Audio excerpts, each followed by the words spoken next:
So, meron tayo dito. Dumating. Papakita ko sa inyo. Ano to? Kakaibang uri ng Fiesta. Fiesta na L-type. Tikiserbi ko. Ganda. Kinis ano? Oh. Madudulas ang lamok dyan, boy. Malinis yan. Eto, 4 months na nakabili sa atin. Sabi rin ng mga friends siya sirain. Problema, wala pa sisira dito kahit isa. Pati tubig niya never pa nag-top up. So, 4 months na to going strong. Change oil lang. Change oil tayo ngayon and ano ba yan? Spark plug. Yun lang. So, ito yung keser. Ay, ito kasi yun. L-type to eh. Ito kasi yung L-type. Ang L-type, ganito. Ayan o. L. Kita mo? Letter L. Ngayon, tapos ang isa pang senyales niyan, yan, ganyan yung TBU. Maliit. Unlike doon sa isa. Ngayon, ito yung normal na mga dry clutch natin na DCT. Yan, ganyan na ang cambio. Tapos yung TB buo. Yan. So, vlog natin kasi ito, rare type to. Kumbaga, pag nakakita kayong ganitong Fiesta, ano to? Medyo rare kasi ito wet type tong clutch nito. Unlike dun sa mga dual clutch na dry, nakatulad ng mga binibenta natin. Ang problem kasi dito guys, parang beta test lang ng Ford to eh. Ito yung mga sinaunang Fiesta. So, ang mangyari dito, siguro sabihin natin 500 pieces lang yung nilabas na unang branch nito. Batch nito. Tapos, 10,000 na nilabas. Mga susunod is Fiesta na ganon, yung katulad ng mga binibenta natin ganyan. So, ang problem, walang parts to. So, kapag ito nagka-problem sa tranny, o kahit sa makina, mahirapan kayo kasi 1.4 lang ito, 1.5 at 1.6 yung mga ordinary na Fiesta. Okay? So, para ano to, extra knowledge. Okay, so, pakita ko sa inyo. Si Boy Joseph nagsisip-sip ng tubig sa loob. May aquarium. May aquarium sa loob. Oh, ito kasi palyado. Ayan, dahil palyado siya. Misfire yung code niya. Kaso lang,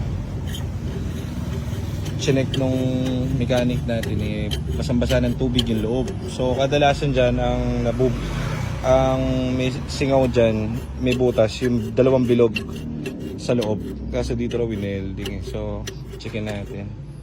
Ayan o, daming kulan. So, kaya pala nagmi-misfire yung loob nito. Ito yung 1.4 na kotse, ganyan. 1.4.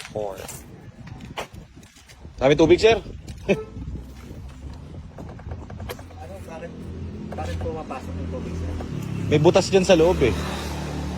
Yung butas sa loob na yun, 10 piso lang yun pag pinalitan mo eh. Ewan, hindi yata pinalitan nung una may-ari. Parang gano'n.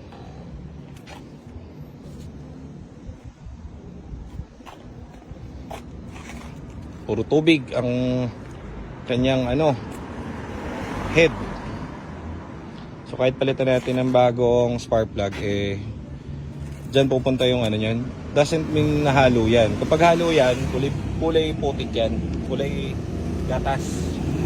So yan, hindi pa halo. Meron kasi dyan yung butas sa loob niyan. Nabubutas yun. Mura lang yan actually. Kita natin sa mga viewers.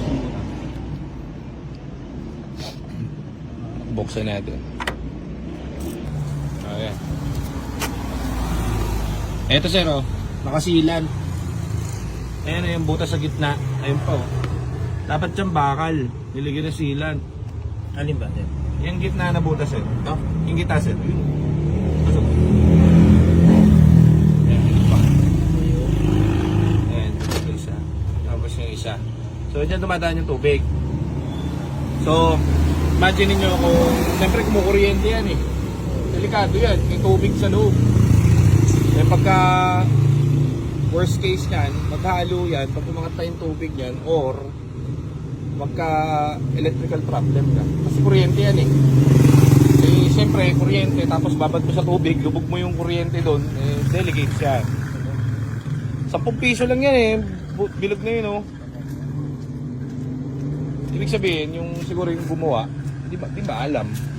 Hindi niya alam na may ganong pyesa na kinakapit.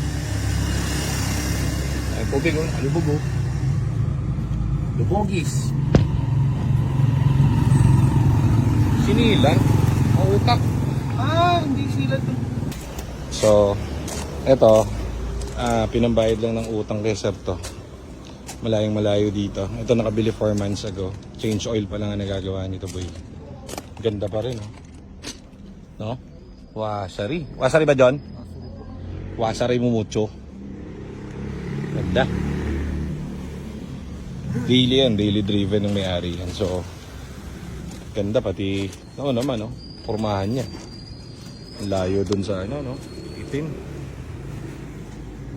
O, diba? So, yun yung option. Kunti na lang yung difference yan sa price.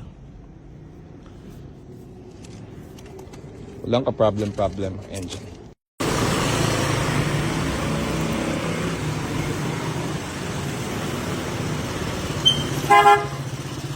Thank you.